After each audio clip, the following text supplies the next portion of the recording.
Estamos de volta com mais um Reflexões Espíritas. Hoje nós vamos tratar de um tema muito interessante, porque ele vem dos primórdios do Espiritismo no Brasil. Claro que essa ideia ela tem milênios já. E nós vamos abordar um pouquinho aqui segundo o Espiritismo. Se trata de quem? Maria de Nazaré. Como o Espiritismo, segundo as obras fundamentais, trata Maria de Nazaré.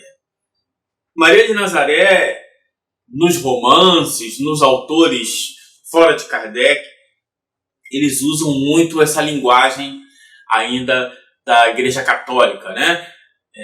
Esses títulos que foram trazidos pela Mariologia, outros chamam pejorativamente de Mariolatria, que é esse quase que um culto a Maria. Quem teve a oportunidade de ler, de assistir, né, ou de ver esses vídeos e áudios que o grande locutor Cid Moreira, né, fala com Maria, principalmente na rádio, né, quando a gente vê ali lá para 6 horas da tarde, né, a forma como ele trata, os atributos que ele dão a Maria, é praticamente um Deus.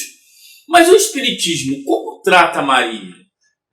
Nós vemos muitas vezes algumas palavras que aparecem em contos, em romances, em histórias, em vários títulos que são dados a Maria.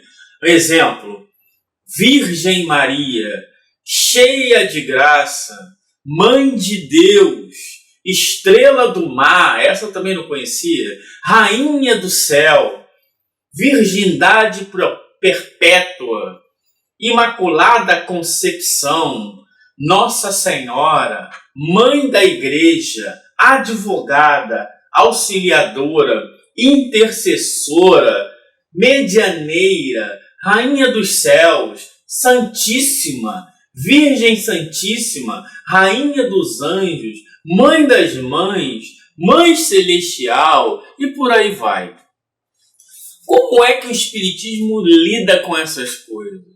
Primeiro que, sem o estudo da escala espírita, fica praticamente impossível dialogar quando se trata desses assuntos, né?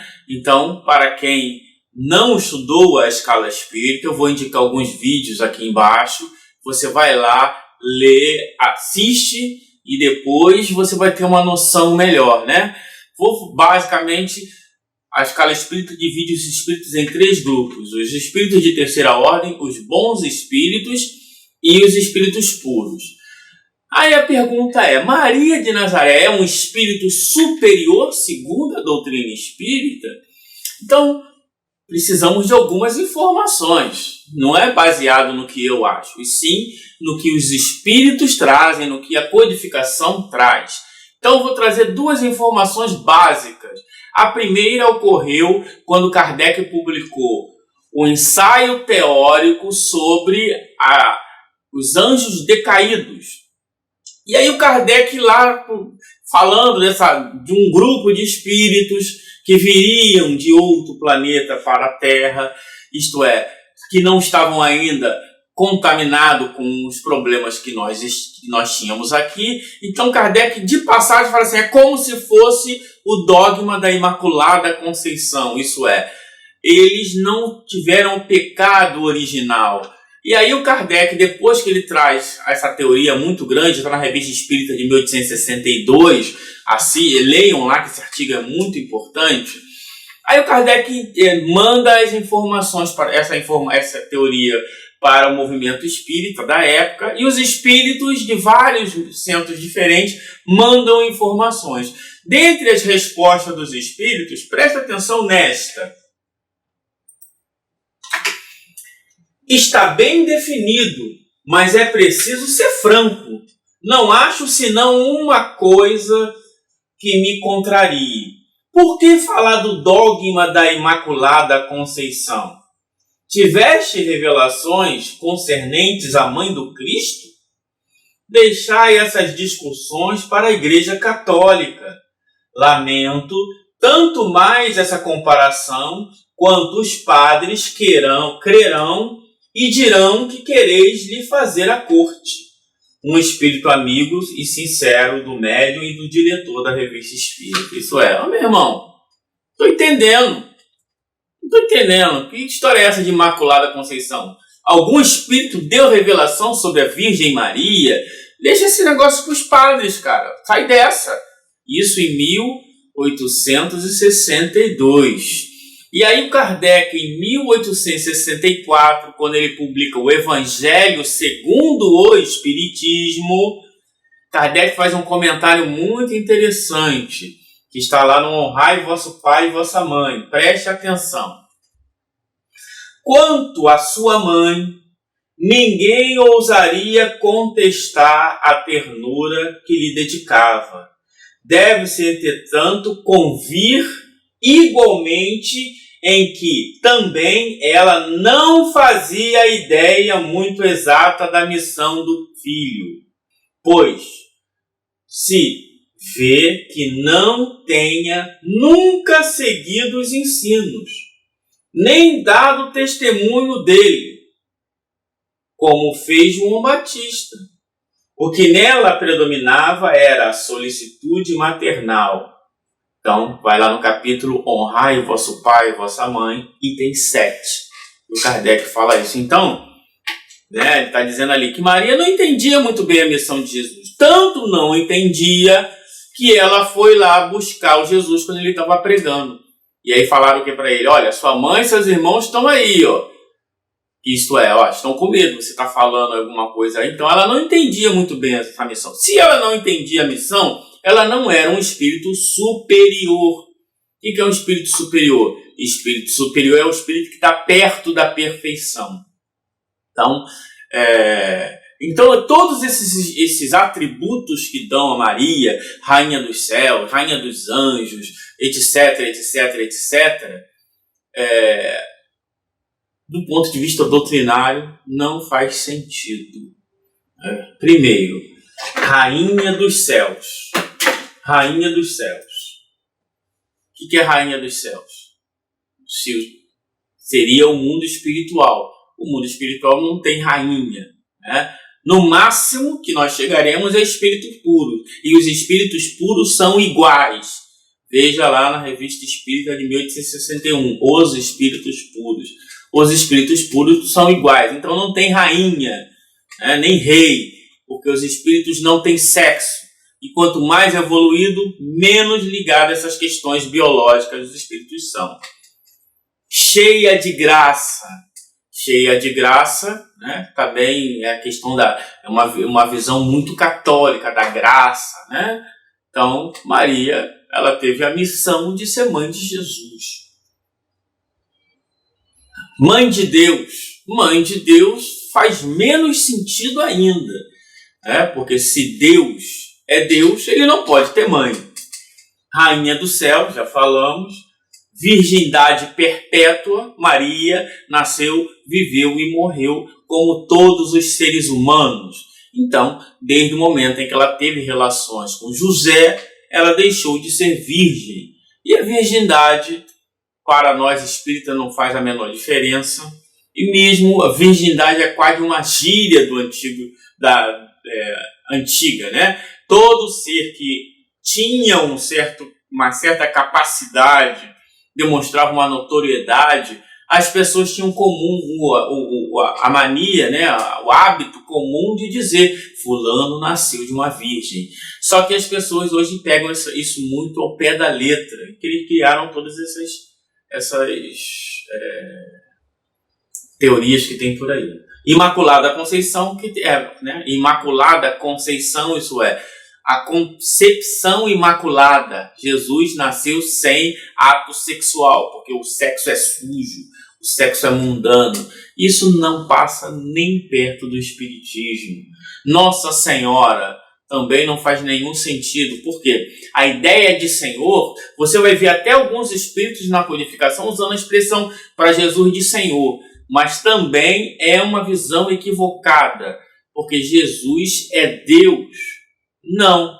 Então, ele não pode ser o Senhor. O Senhor é Deus. Para o católico, em que Jesus é Deus, nosso Senhor faz sentido, mas para nós não. Senhor é Deus, Jesus é um espírito e Deus é a causa primária de todas as coisas.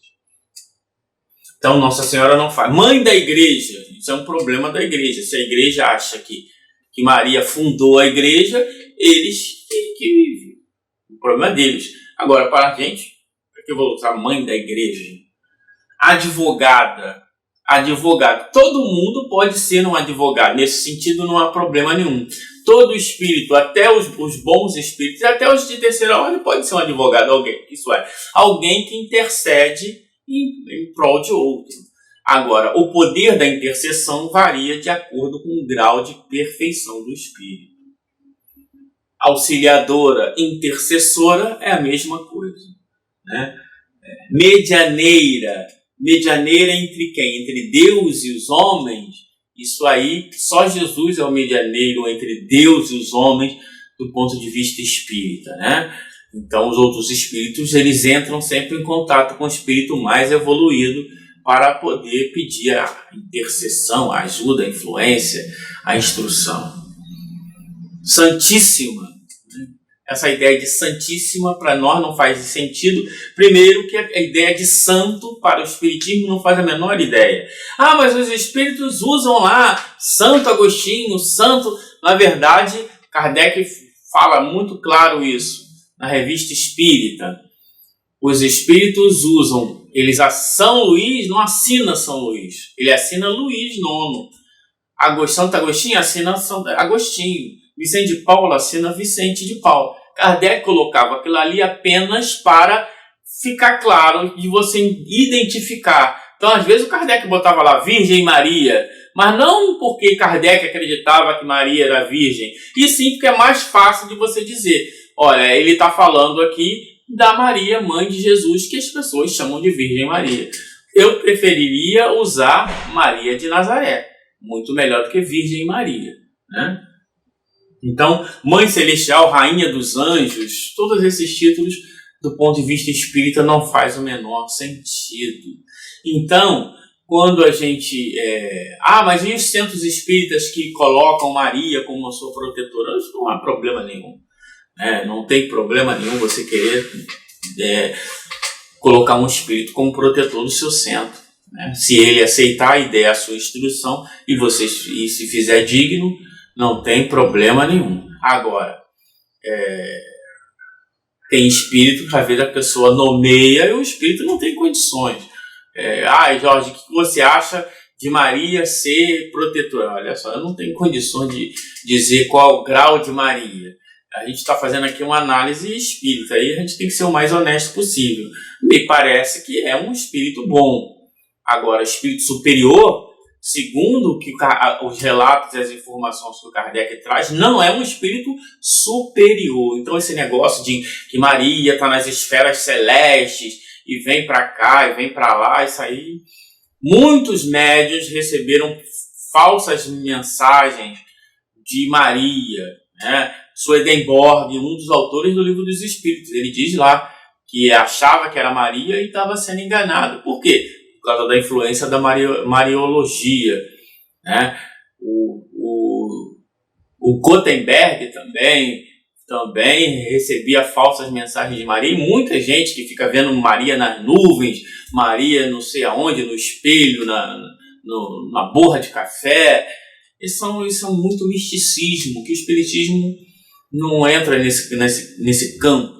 Apenas respeita as opiniões, mas dá a Maria apenas a oportunidade que ela, quando se comunicar, e a gente vai poder ter condições de realmente avaliar que grau ela está. Agora, esses títulos, para nós espíritas, não faz a menor diferença. Mas alguns espíritas gostam de usar esses títulos. Eles têm o direito de usar o título que ele quiser. Só não é segundo o espiritismo.